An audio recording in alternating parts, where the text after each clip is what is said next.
Ni un paso atrás de Enrique Patiño. Parte 3. Empezamos en la página 66 en el primer párrafo, en el último párrafo. Con la consigna de la integridad como filtro, Marulanda revisó las adhesiones y encontró en el segundo renglón de la lista de Ortega un nombre que no le significó nada al inicio, pero que al revisar sus antecedentes le pareció demasiado extraño. Se trataba de Pablo Escobar Gaviria, un supuesto filántropo que estaba decidido a ayudar a las personas de los barrios más pobres de Medellín y que además había instalado un programa social llamado Medellín sin tugurios, el cual entregaría 1.000 casas a 2.500 antioqueños en la situación de extrema pobreza. La mayoría de los beneficiados vivía en el entonces abandonado basurero de Moraiba. El barrio que Escobar estaba construyendo tendría tal éxito que con los años alcanzaría las 4.000 viviendas y contaría con el apoyo de la alcaldía de Medellín. Su generosidad súbita le había ganado al afecto de la gente, abatida por el abandono de sus propias autoridades municipales, y había hecho que la comunidad fuera ferviente admiradora de ese benefactor salido de la nada, que suplía lo que nadie les había dado. La incondicionalidad de Escobar además iba a extremos, de construirle 50 canchas de fútbol, proveer de iluminación las zonas deportivas y regalarles mercados mientras daba discursos. Hasta ahí todo les pareció perfecto a Marulanda, pero indignado un poco más, y encontró que ese personaje que buscaba darse a conocer en todas las instituciones para las políticas de la época para ganar más prestigio, que había sido amigo del alcalde Bernardo Guerra Serna y se codeaba con los congelajes y empresarios jóvenes de ese momento. Tenía un pasado que no encajaba con el del empresario tradicional. Un hecho resultó evidente: sus gastos eran desmesurados y no tenía una justificación. Mientras escarbaba más en el suplemento de Ortega, Marulanda se enteró de que Escobar tenía una hacienda con un zoológico dentro, una colección de autos deportivos importados, un parqueadero lleno de motocicletas Harley Davidson, yates de millones de dólares y extravagancias propias de los narcotraficantes. Pero era pronto para juzgar, así que Marulanda indagó otro poco más y encontró que Pablo Escobar había sido una de las lápidas en su juventud y que había ganado sus primeros millones trayendo cocaína de Perú. Luego, con el aval de Aeronáutica Civil, entonces a cargo del joven Álvaro Uribe Vélez, y con el apoyo del empresario César Villegas, quien termina deteniendo por sus vinculaciones con el cartel de Cali, había logrado obtener permisos para enviar cargamentos de droga hacia Estados Unidos y el Caribe, así como para traer por su cuenta todo tipo de animales y de insumos de contrabando. Uribe Vélez, en octubre de 1982, alcanzó a ser alcalde de Medellín, un cargo en el que duraría solo 4 meses y del cual sería revelado por decisiones súbitas del presidente Betancourt.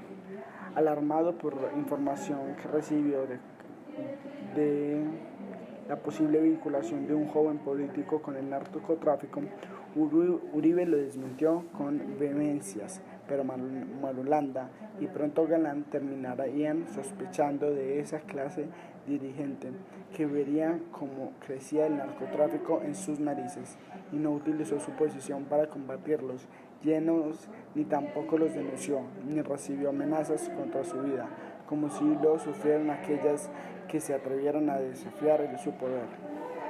Eso averigüé de Escobar. Yo no creo que pueda pertenecer al nuevo liberalismo. No puede entrar y además es nuestro deber denunciarlo. En este país nadie se atreve a tocar a los narcotraficantes. ¿Qué más se sabe de él? Marulanda le sigue contando. Gracias al éxito del envío de droga que se paga a $5.000 el kilo, en 1982, Escobar se había convertido en un multimillonario que campeaba a sus anchas en su ciudad natal y era admirado por los políticos y abrazado por pobres y ricos. Mire, esta es la fotocopia adjunta de su cédula. Marulanda se la muestra a Luis Carlos. En la identificación aparecía una foto de Pablo Emilio Escobar Gaviria, tomada a sus 18 años, en la que luce con la mirada tranquila y sin bigote, que entonces ya lucía, con el número 8.345.766. En el documento se revela la estatura de 1,67 m y en su fecha de nacimiento un 1 de diciembre de 1949. Nada eso le dijo a Luis Carlos. En cambio, le llama la atención la firma de Pablo Escobar Gaviria, tan diferente a la suya, que era veloz, de grandes espacios, líneas abiertas y trazo firme.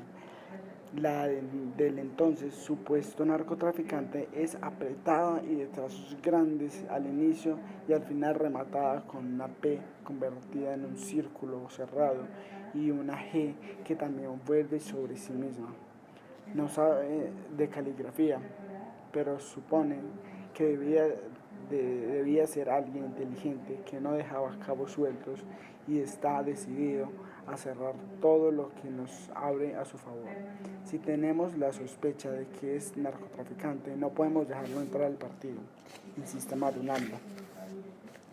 Este Pablo Escobar, añade Luis Carlos, debe ser otro hijo del Estado colombiano fallido que ha gobernado para sí durante décadas y no para la gente. Si está construyendo viviendas a los cinturones de miseria de Medellín y entrega lo que a los dirigentes no ha dado, pronto lo convertirán en un héroe y verán su actividad ilícita como una manera válida de alcanzar la riqueza. Y lo que diga será ley.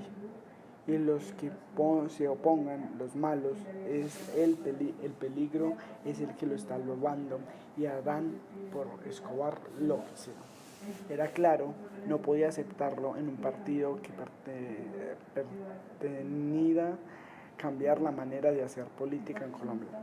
Así que le dieron una opción a Jairo Ortega de desvincular a Escobar del grupo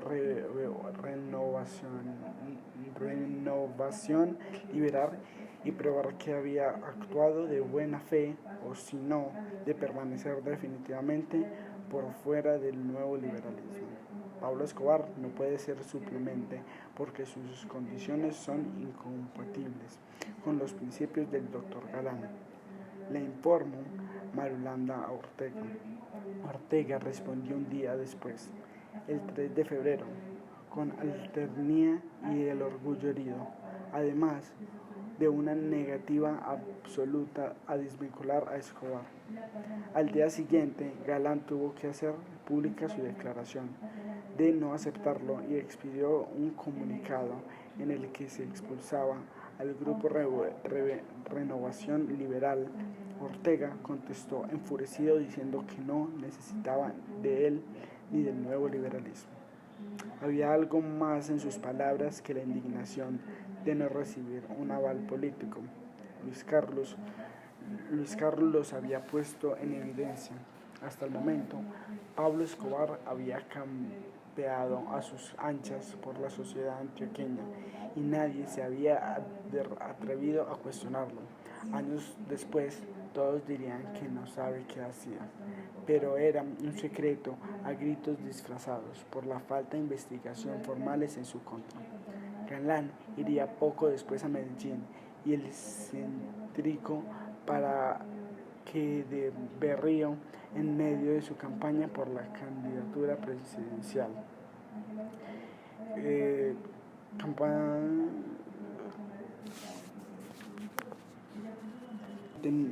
y ante miles de personas que se sentían atraídas por su magnetismo y su mensaje de honestidad y que se amontonaban provenientes de las calles Ayacucho, Pinchancha, Colombia y Oriental, se atrevió a denunciar la manera en la que el narcotraficante estaba permeando las campañas y señaló que su partido había expulsado a Ortega y a Escobar por ese motivo.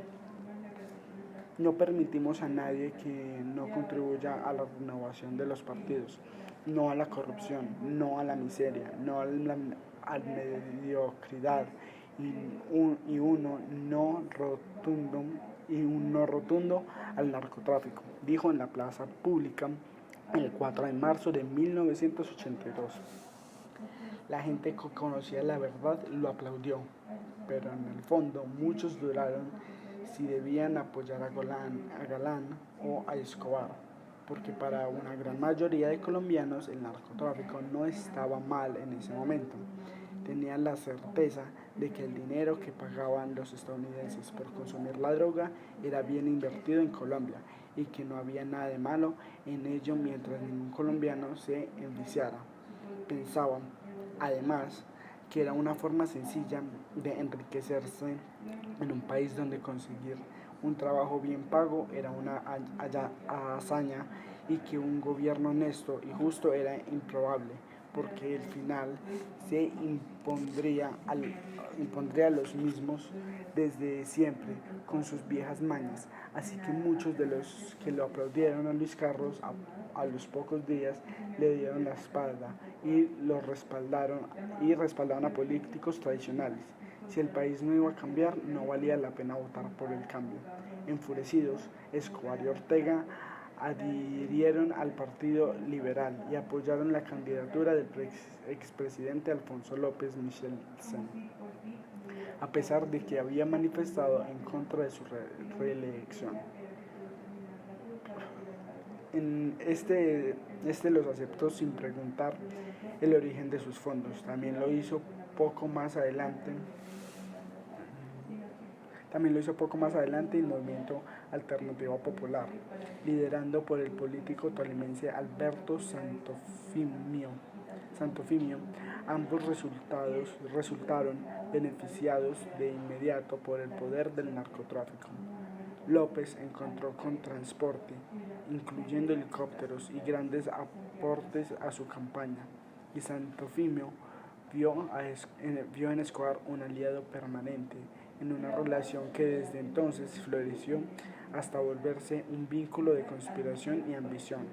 En el mundo de la mafia se denominaron a capos de capos, al expresidente y a Alberto Santofimio. Ambos les temerían por su poder y los buscarían por su capacidad de negociar. Escobar, Ortega y los otros lanzaron el 5 de marzo en Envigado, frente a los almacenes Ley, una campaña llamada Medellín Cívico, que alcanzaría a apoyar a Uribe Vélez como la gran bandera de su alcaldía y promocionando con un aviso pago en el diario El Tiempo, en el que aparecían sus nombres, los grandes promotores del evento. A los pocos meses, Jairo Ortega salió elegido como representante de la Cámara y Pablo Escobar llegó al Congreso como suplente. Luis Carlos Galán no alcanzaría a la presidencia. Entonces volvería a pensar que Pablo Escobar si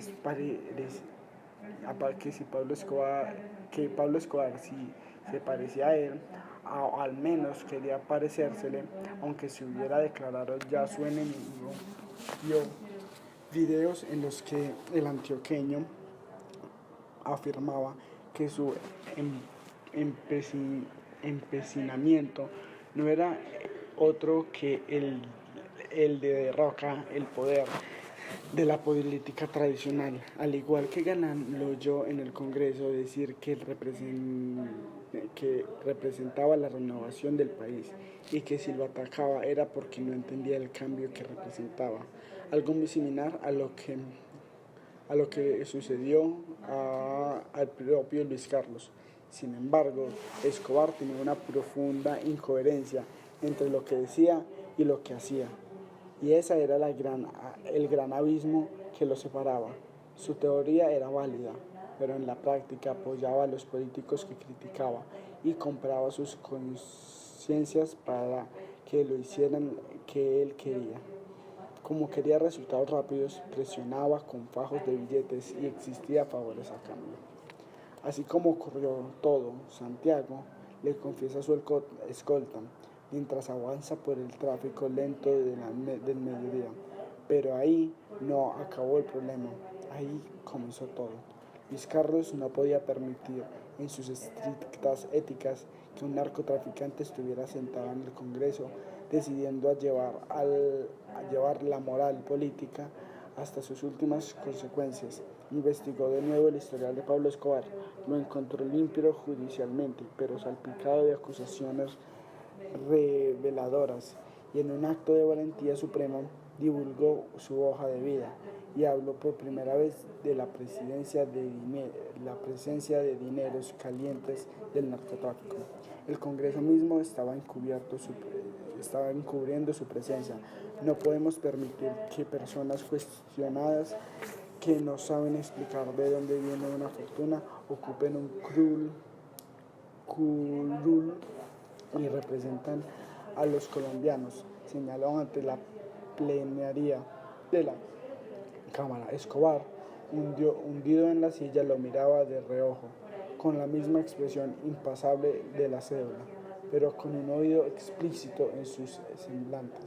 En 1983, el tema ocupó los medios de comunicación y Pablo Escobar cometió la inocentada de decir que él solo había colaborado con 26 millones a la campaña del presidente Alfonso Michel, entregados en una suite de un hotel internacional de Medellín a través del tesorero de la campaña liberal, Ernesto Samper Pinzano. No entiendo cómo me atacan a mí por colaborar mientras los beneficiados se pasan libres por los pasillos del Congreso. Alegó aquella vez Escobar, furioso por el escándalo y porque lo habían entregado a cambio de que López les haría la marihuana.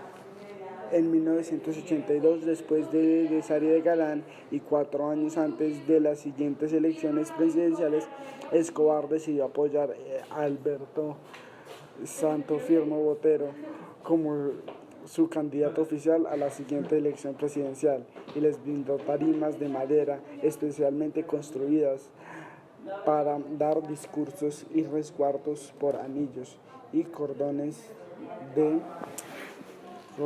de seguridad, algo que Luis Carlos jamás tendría.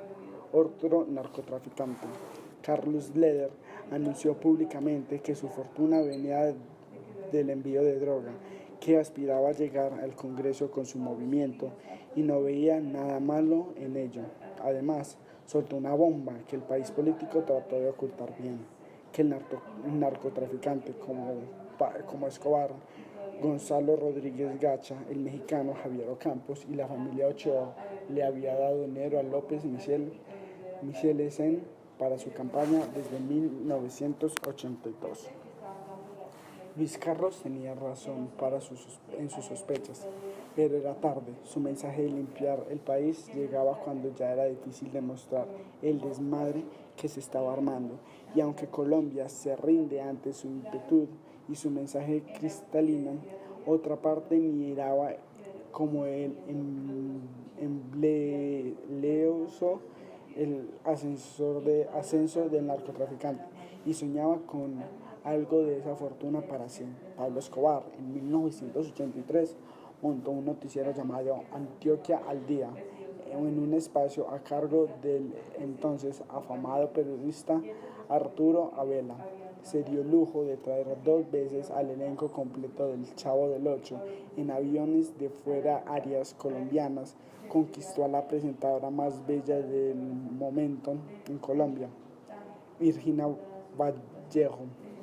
Manejó los dineros y las contrataciones de al menos 4 equipos de fútbol, emitió discursos en espacios pagos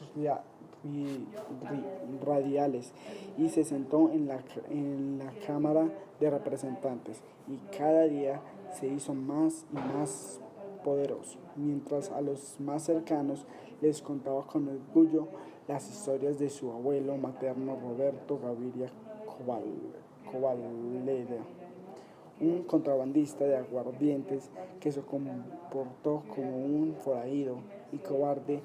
Las deudas a la mano armada, de ahí venía su talento, decía. Acabé en página 75, primer párrafo.